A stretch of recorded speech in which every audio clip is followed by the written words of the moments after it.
Hello, everybody, and welcome to another edition of Rowing Chat. Rowing Chat is the podcast network for the sport of rowing. I'm Rebecca Caro, and today we're doing a very special edition where I'd like to welcome Craig Chaulk to the podcast. Craig, welcome. Hello, how are you doing? It's really good to have you here with us. Now, Craig is the editor and founder of a brand new rowing magazine. Craig, talk us, what's it called? Okay, the magazine is called The Wave Rowing, and it's the Coastal and Offshore Rowing Magazine. So it's probably one of the only magazines that's out there that's really focusing on all the spectrums of coastal and offshore rowing, including ocean rowing from all around the world. Yeah, tell us what is everything that's in that spectrum? Okay, so you got fixed seat. It all goes into categories. So you got fixed seat, sliding seat, and ocean rowing. So you've got gig rowing, you've got sailboat rowing, you have got St Ayles skiff, you've got the wheel rowing FISA style. You also have the Burgershell style, the South Coast. There's about 10 varieties of coastal and offshore rowing. That's even just here in the UK. Like, we have over 10 different styles and varieties all around our coastline, and a lot of them are also around the world and have worldwide appeal. For example, up in Scotland, St Ayles skiffs only started 10 years ago. Now you're getting boats over in Tasmania, Australia, Canada, the USA, the Netherlands, and yeah, it's just exploded. And when you're on an island nation and you have a coastal community, you normally find like the rowing club becomes part of that, especially when you come to the more rural areas. So like in Scotland or down in Cornwall, you'll find these places, these rowing clubs become part of the community's culture and character. And it's just great to try and be able to showcase what they're all about, the people behind it, and the stories they have. And we'd love to share it with everybody. And some of them do the rows competitively or for social with friends. Then some of them go off and achieve great things like rowing an ocean. So we'd like to bring that aspect into it as well. So yeah, we're there for everyone. We're a very inclusive magazine, and as I say, it's good to showcase what everybody does. It's not all about being elite. We're not all going to be Olympians. Most of us have gone that age. We just want to get out there and show us what we've got and show the fun we're having whilst we're doing it. Now, you're on to issue 6, so roll me back. How did you get started with the idea of doing a magazine for coastal rowing? Well, probably with most things in life, it starts with a bit of frustration. And that's what I was finding with the coastal side. We have, here in Britain, it's very focused on fine boat rowing, the river rowing. We're an island nation. All around our coastline, we've got all these different varieties of rowing that's happening. And I found that our governing body, I was actually doing the publicity for one of our leagues down here, the Southwest Coastal Rowing League, which is FISA style rowing. And I was approaching British Rowing. I wasn't getting much response with regards to promoting it. It ended up on their website somewhere, but not in the magazine. If anything ever featured coastal-wise in the magazine, it was a picture. Speaking to a lot of other people, they're also getting the same frustrations. So I just thought it's time to set something up. So back in January 2019, on a drive up to Bristol, I was chatting it through with my girlfriend at the time, and I said, we need something to help represent what we do here.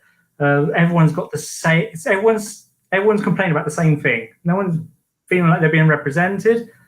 And then came to August 2019 and issue 1 came out. And I wanted to showcase in that first issue, hey, everybody, did you know that we have over 10 varieties of coastal rowing going on around here on this island? And I listed out all the different sorts we have and opened the eyes to people. It was a discovery for me as I was doing it. It was a big journey and found some incredible stories behind it. And I thought, well, it's part of the journey. I'm showcasing the stories behind these people's rowing. As I said before, St Ayles skiff. I'd never really ever heard of it. And then during this first issue, when building it up, I was like, wow, there's there's this incredible sport that's exploded literally in 10 years. Then you've got like the Celtic longboats going off in Wales, and yeah, the FISA sculling, what we got here is very new, even though it's been going for like 20 years, 25 years in some of the clubs. It's still relatively very new here. But we have something even bigger than that, which is South Coast Rowing, which is a sweep version. And that's huge. Absolutely huge. Yeah, it's been going for years. I remember them growing up, used to come to the national championships, used to have the sweep races. Yeah, so it's been going on for years, and yet again, he was not finding this stuff being represented, and that's it. I thought, right, someone's got to do something. You know, everyone likes to talk about it. It's like, well, let's do some action. So I came out there and approached clubs, approached the rowing associations, like the Cornish Pilot Gigs Association, got them involved. They've contributed content. I even approached British Rowing to give an aspect with regards to how they see offshore and coastal rowing from their perspective, just so we can work together, because that's what seems to be the problem, is everyone seems to be working against each other, complaining about each other's sport, and it's like, let's work together then. And because at the end of the day, we all got one same thing. We're on the same boat, and we all love rowing. So let's talk and share it. Well, good for you for spotting the opportunity, and then not just complaining about it in the pub, actually going and doing something. Yeah, thank you. Yeah, it's been a long journey. Many sleepless nights, many banging the head against the computer and stuff like that. But it's always worth it. Whenever you get those comments back from people who are saying, "Oh, I really love this edition," or something you've done has inspired them to then now go off and do a challenge like rowing the Atlantic, or taking part in an expedition that's coming up, like the Roxy Adventures that Rannoch do. Is like some people have read the magazine and now taking that leap of faith to jump on an expedition, because they've now realized the opportunity is there. And yeah, it's opened people's eyes, which is just, you know, very rewarding just to hear that, yeah, the magazine has had an influence on people. Should we have a look at it? Certainly can. That's the great thing about the magazine. It's a free magazine as well. You don't have to pay a penny. So anybody can access it when you go to the website, thewaverowing.com. It's a free coastal and offshore rowing magazine for you. And the magazine does change on occasions. It's hard for me to sometimes say what the next issue is fully going to be about, because sometimes things change. It's a seasonal magazine, and you'll find that this is the particular issue we got here is issue 6, which is the winter issue of 2020-2021. And the avenue it took on this one is Coastal Rowing Future, and it's all about accessibility as well, which comes into the Coastal Rowing's future. How do we want it to be? So again, I approached different people. You got World Rowing on, as you can see just here. So I had Gwyn Batten contribute towards this. And then we've got US Rowing. So Coastal Rowing's really started kicking off in the US, so much so they've now formed their own coastal division, which is something we don't have here in England, but you do in Wales, Scotland, and Ireland, and everywhere else, but we don't have one here in England. So want to showcase that they have that there. And then, again, want to hear the rowing perspective in the Isle of Ireland and what they have planned for the year ahead. You know, it's a new year. We've had a bit of a crazy year last year, and let's see what's going to come this year. So again, British Rowing's Offshore Championships, fingers crossed, we'll have something this year. And then here we go. Coastal Rowing Future. Can we have the best of all the world? So can all of the different sorts of associations and varieties work together towards a common goal? This is part of the question what's being asked here, and also is seeing if there is a future with regards to FISA coastal sculling in helping bring new ways to people as well. But what you'll find, we had the feedback from a lot of people with regards to this particular issue here. As on this particular page, we've got people's feedback and responses. And yeah, it's very interesting to hear how some people view one side over the other. So some people don't like the slide and the seesaw. Some people are very fixed on the fixie, and wheels come together. Maybe not so in some people's eyes. So there's a long journey ahead. And yeah, well, fingers crossed we can hopefully make a difference with just providing content and sharing the awareness of it. And this page, yep. Yeah, this page is all about the St Ayles skiff, which is completely new to me. This is the Scottish-based boat, isn't it? That's correct. So this is Ali Grant, who's part of the Scottish Coastal Rowing Association. She provided this content in response to the Coastal Rowing Future because it gives you the whole background behind how the St Ayles skiff started and what it's all about. So the boat comes in a kit form. You can also purchase it built as well, it's second hand.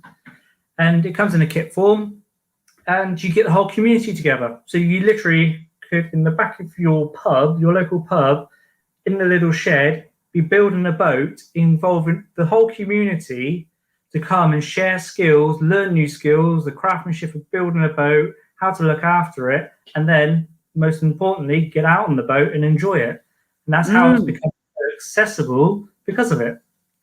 And then again, when it comes towards the accessibility, we've got the glide boat, which is a fantastic little boat.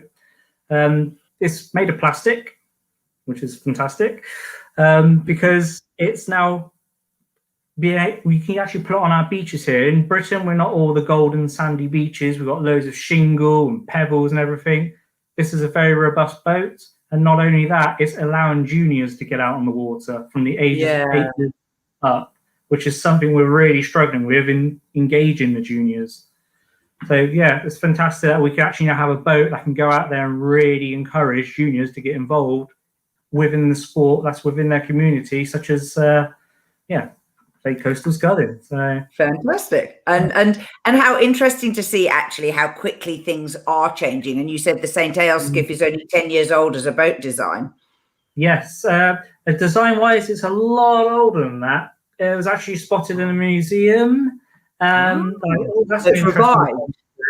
And basically, yeah, it's like let's reignite that spark. And suddenly, 10 years ago, it was about 10, 11 years ago, it really kicked off. And yeah, as I say, they had the Stranraer skiffy worlds, and that had, I think it was over 300 boats or something ridiculous like that. The next one is in the Netherlands next year.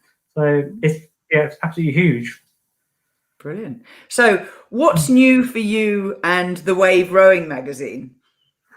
Wow. So lots happened within even just the past few months with the Wave. So coming up this year, I'm actually going to be doing a rowing and ocean rowing boat, which is part of the Roxy Expeditions by Rannoch Adventure, which is island hopping around the Scottish islands.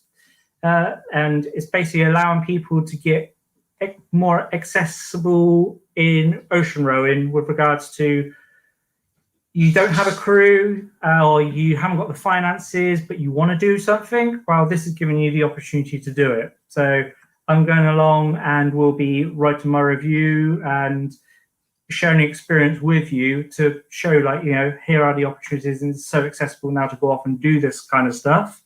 And then we've also got loads more content coming up with regards to Coastal Rowing Future Part 2, which is focusing on Cornish Pilot Gigs Association, who are looking at potentially doing their own membership, going their own separate way, and all the consequences that may potentially have here in Great Britain and on the coastal varieties that we have.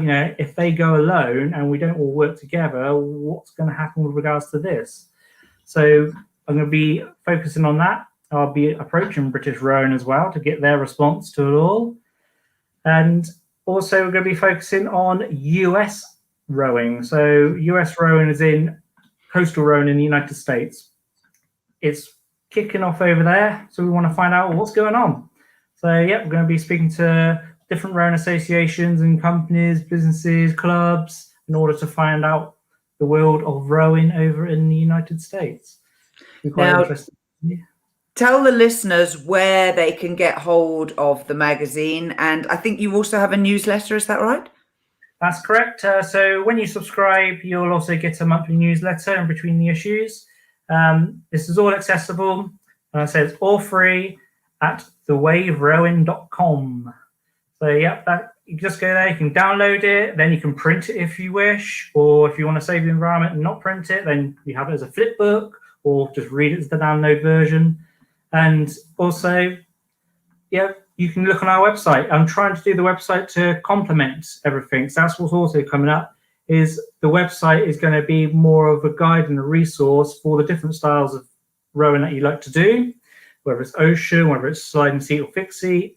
You'll be able to come to our website. There'll be resources and guides in order to get you out and about on the water, learn new things. And if you want to get your own boat, then there's also somewhere where you can try and buy your own boat. You can also compare all the different companies. So yeah, it's just trying to make it a one-place resource to make rowing more accessible for people. That sounds amazing, like completely amazing, because I just had no clue how big Coastal was going to get. And of course, once you dip your toe in the water, your awareness soars. And there are so many opportunities, as you've mentioned, from island hopping to doing little weekend mini holidays. And also, joining a club and racing and training if you want to do it as a sport. So it's not just a sport, it's also a great opportunity just to get out on the water, on the ocean. Yeah, exactly. And that's it. And we all share the same thing in common. We love being on the water, no matter if it's a river or if it's on the sea. We all love rowing. So let's all just dip our feet into the different styles and just learn from each other and enjoy each other's experience and company. So just a reminder to the listeners, thewaverowing.com is where you can get a hold of everything that Craig has been talking about today. I'm Rebecca Caro, and this has been a brief rowing chat about the Rowing Directory, which is where you can find all of the rowing businesses from around the world in 16 different categories. Go to rowing.chat and then click on the menu where it says directory. Have a browse. You might be surprised. Till next time.